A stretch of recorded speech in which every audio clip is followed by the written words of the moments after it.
Hi students, welcome to Telugu Skit Tutorials. This is Chandrakala. Last క్లాస్లో మనం web డెవలప్మెంట్కి సంబంధించినటువంటి కోర్సెస్లో ముఖ్యమైనటువంటి కోర్సు ఫస్ట్ బేసిక్గా మనం నేర్చుకోవాల్సింది HTML. మనం ఎవరైనా సరే వెబ్ పేజెస్ని డిజైన్ చేయాలి లేదా వాళ్ళ యొక్క కెరీర్ని ఒక వెబ్ డిజైనర్గా స్టార్ట్ చేయాలి అనుకుంటే వెబ్సైట్స్ని డిజైన్ చేయడం, వెబ్ పేజెస్ని డిజైన్ చేయడం ఇలాంటివి ఫస్ట్ నేర్చుకోవాల్సినటువంటి ప్రోగ్రామింగ్ లాంగ్వేజ్ వచ్చి HTML అనేసి ప్రీవియస్ క్లాస్లో తెలుసుకున్నాము. అంటే ప్రీవియస్ క్లాస్లోని మనం history of HTML, who developed HTML and when it was developed, then after that why we have to learn HTML, ఎందుకు మనం HTML నేర్చుకోవాలి అన్న విషయం గురించి కూడా తెలుసుకున్నాము. మరి ఇప్పుడు ఈ సెషన్లో వచ్చి మనం what are the features of HTML, మరి ఈ HTML యొక్క ఫీచర్స్ ఏంటి అన్న విషయం గురించి ఇప్పుడు మనం తెలుసుకుందాం.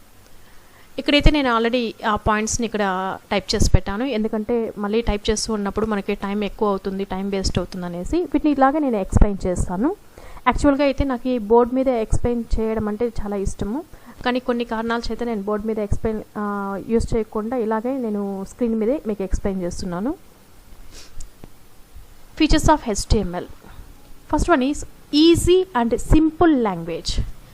HTML అనేది ఇప్పుడు సపోజ్ చూడండి, మనం different types of programming languages ఉన్నాయి.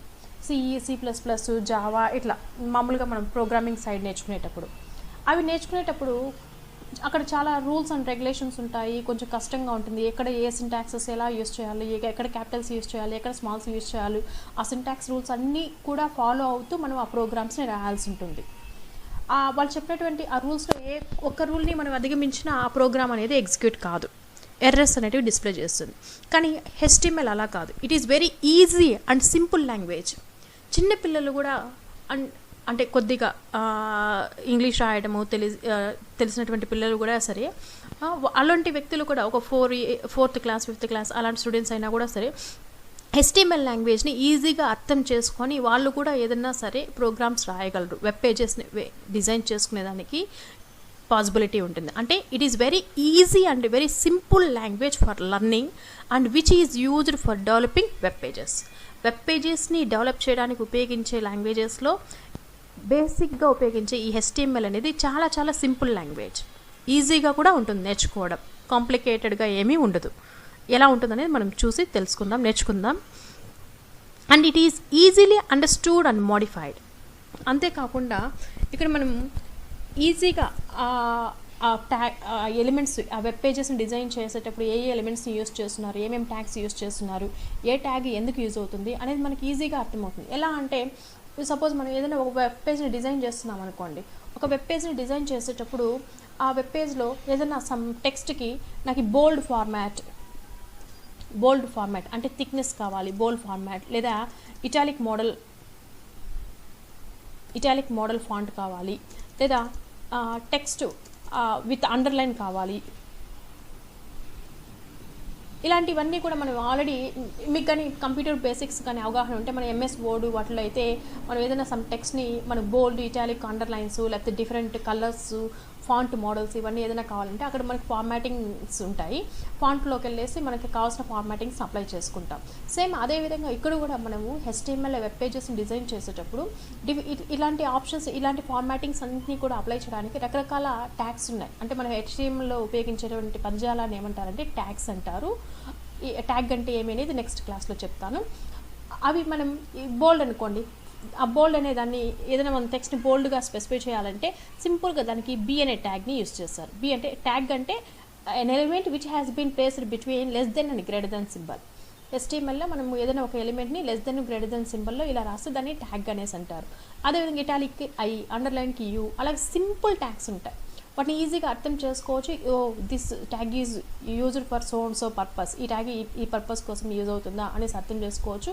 మనం ఏదైనా మోడిఫికేషన్స్ చేసుకోవాలంటే ఆ వెబ్ పేజెస్లో మోడిఫికేషన్స్ చేసుకుని మనకి కావాల్సిన విధంగా వెబ్ పేజెస్ని ఫార్మాట్ చేసుకోవచ్చు. Third one, it has lot of formatting tags. ఇది జస్ట్ ఇప్పుడే చెప్పాను కదా, లాట్ ఆఫ్ ఫార్మాటింగ్ ట్యాగ్స్. HTMLలో మనము డిజైన్ చేసేటువంటి వెబ్ పేజెస్ని different types of formattings apply చేసి మనం డిజైన్ చేసుకోవచ్చు. ఫాంట్ కలర్సు, ఫాంట్ మోడల్స్, తర్వాత ఫాంట్ సైజెస్ కావచ్చు, బోల్డ్, ఇటాలిక్, అండర్లైన్ కావచ్చు, ఇంకా మనం సూపర్ స్క్రిప్ట్, సబ్స్క్రిప్ట్ కావచ్చు, ఇంకా రకరకాల ఫార్మాటింగ్ ట్యాగ్స్ ఉన్నాయి. ఇవన్నీ కూడా తర్వాత మనం 1 by 1 తెలుసుకుందాము. మోస్ట్లీ నేను చాలా వరకు అన్ని ఫార్మాటింగ్ ట్యాగ్స్ని కవర్ చేస్తాను మీకు. And fourth one, it provides a flexible way to design web pages along with the text. మామూలుగా మనం యూస్ చేసేటటువంటి ఇది HTML అనేది it is a markup language అన్నాం. Markup language means it is very it provides so many formatting tags for designing web pages. రకరకాల formatting tags అన్నింటినీ provide చేస్తుంది. So అలాంటి ఫార్మాటింగ్ ట్యాగ్స్ని యూస్ చేసుకొని మనకి ఇష్టం వచ్చినట్టుగా యూజర్స్ని అట్రాక్ట్ చేసేటట్లుగా మనం వెబ్ పేజెస్ని డిజైన్ చేసుకోవచ్చు. ప్లెయిన్ టెక్స్టే కాకుండా we can also use multimedia కంటెంట్ని కూడా మనం వెబ్ పేజెస్లో ప్లేస్ చేసుకునేదానికి అవకాశం ఉంటుంది. And fifth one, it enhances the interest of browsing of the user. ఎవరైతే ఆ యూజర్స్ ఏదైనా సమ్ వెబ్సైట్స్ని విజిట్ చేస్తున్నారు అంటే ఆ వెబ్సైట్లో ఇంకా కొంతసేపు ఆ బ్రౌజర్స్ గడిపేటట్లుగా ఆ వెబ్సైట్స్ని డిజైన్ చేసి ఉంటారు. అంటే ఆ వెబ్సైట్స్ అనేది యూజర్ ఫ్రెండ్లీగా ఉండాలి, యూజర్స్ని అట్రాక్ట్ చేస్తూ ఉండాలి. అక్కడ వాళ్ళు డిజైన్ చేసినటువంటి వెబ్ పేజెస్ కావచ్చు, ఆ వెబ్ పేజెస్లో వాళ్ళు ఉపయోగించేటువంటి కంటెంట్ అనేది యూజర్స్ని అట్రాక్ట్ చేయాలి. ఉదాహరణకి మనం ఏదైనా ఒక సోషల్ మీడియా వెబ్సైట్స్, ఏదైనా సమ్ ఆన్లైన్ పర్చేసింగ్ వెబ్సైట్స్ ఏదైనా చూసామనుకోండి, మనం ఏదైనా ఒక వెబ్సైట్ ఓపెన్ చేసి చూస్తూ ఉన్నామంటే వాళ్ళు ఏదైనా ఏదైనా ఒక ప్రోడక్ట్ని చూస్తున్నాం అనుకోండి, ఆటోమేటిక్గా ఏమవుతుందంటే మనం ఉదాహరణకి మన ఫోన్లో కూడా సరే, మనం ఏదైనా ఆన్లైన్ పర్చేసింగ్ వెబ్సైట్స్ ఏవైతే ఉంటాయో, ఆన్లైన్ సేల్స్కి సంబంధించి ఏదైనా ఒక యాప్లో నువ్వు సంబంధించిన ఏదైనా ఒక నోటిఫికేషన్ వచ్చింది, జస్ట్ దాన్ని ఓపెన్ చేసి మనం చూస్తున్నాం అనుకోండి, జస్ట్ మనం ఆ చూస్తున్న నోటిఫికేషన్ని మనం క్లోజ్ చేయడానికి ముందే మళ్ళీ అదే వెబ్సైట్స్ నుంచి ఇంకా ఇతర నోటిఫికేషన్స్ని మనకి సెండ్ చేస్తూ ఉంటారు. అంటే ఆ యూజర్స్ ఎవరైతే చూస్తున్నారో ఆ వెబ్సైట్ని వాళ్ళు ఇంకా కొంతసేపు ఆ వెబ్సైట్లో ఉండేటట్లుగా అట్రాక్ట్ చేసే విధంగా వాళ్ళు వెబ్ పేజెస్ని డిజైన్ చేసి పెట్టింటారన్నమాట. అంతేకాకుండా ఆ వెబ్సైట్లో ఉన్నటువంటి వెబ్ పేజెస్ని మనం డిస్ప్లే చేసినప్పుడు జస్ట్ అక్కడ సపోజ్ మనం ఏదైనా సెర్చ్ చేస్తాము గూగుల్లో కూడా, మనం మామూలు ఫోన్లో కావచ్చు లేకపోతే మన పీసీలో కావచ్చు, ఏదైనా విషయాలను ఏదైనా తెలుసుకోవాలి అనుకోండి, సపోజ్ HTML ట్యూటోరియల్లే కావాలి అనుకున్నాం అనుకోండి, గూగుల్లో సెర్చ్ చేస్తాం. గూగుల్లో సెర్చ్ చేసామనుకోండి, అక్కడ మనకి గూగుల్ సెర్చ్ ఇంజిన్ అనేది మనం ఇచ్చినటువంటి టెర్మినాలజీస్ని తీసుకొని సెర్చ్ చేసి దానికి సంబంధించినటువంటి రిలేటెడ్ వెబ్ పేజెస్ ఏవైతే ఉన్నాయో వాటి లింక్స్ అన్నిటినీ కూడా మనకి సెండ్ చేస్తుంది. మనకి నంబర్ ఆఫ్ లింక్స్ అనేటివి వస్తాయి. లింక్స్ వెబ్ పేజెస్ ఉంటాయి. ఆ వెబ్ పేజెస్ ఎక్కడైతే ఉన్నాయో దానికి సంబంధించినటువంటి వెబ్సైట్ ఏదైతే ఉంటుందో ఆ వెబ్సైట్ని కూడా అక్కడ డిస్ప్లే చేసి ఉంటుంది. మనకి ఏ వెబ్సైట్ కావాలనుకుంటే ఆ వెబ్సైట్ని, ఆ లింక్ని ఓపెన్ చేస్తాం. అంటే యూజర్స్కి ఇంట్రెస్టింగ్గా ఉండడానికి links, it provides links. that means a link is a navigational tool which can be used to move from one location to another location. ఒక వెబ్ పేజ్లో నుండి మరొక వెబ్ పేజ్లోకి మూవ్ అవడానికి ఈ లింక్స్ అనేటివి యూజ్ అవుతాయి. ఇలాంటి లింక్స్ అన్నింటినీ కూడా మనం HTMLలో క్రియేట్ చేయొచ్చు. దానికి సపరేట్గా మనకి హైపర్ లింక్స్, యాంకర్ ట్యాగ్ అనే ట్యాగ్ని యూజ్ చేసుకుంటారు. Next 6th one, it is platform independent. That means HTML programs can be executed on any type of operating system. HTML ప్రోగ్రామ్స్ని మనము ఎటువంటి టైప్ ఆఫ్ ఆపరేటింగ్ సిస్టంలో అయినా ఎగ్జిక్యూట్ చేసుకోవచ్చు. It requires very simply 2 softwares. HTML ప్రోగ్రామ్స్తో మనం work చేయాలంటే దానికి 2 సాఫ్ట్వేర్ టూల్స్ ఉంటే సరిపోతుంది. One is any text editor, ఏదైనా ఒక టెక్స్ట్ ఎడిటర్,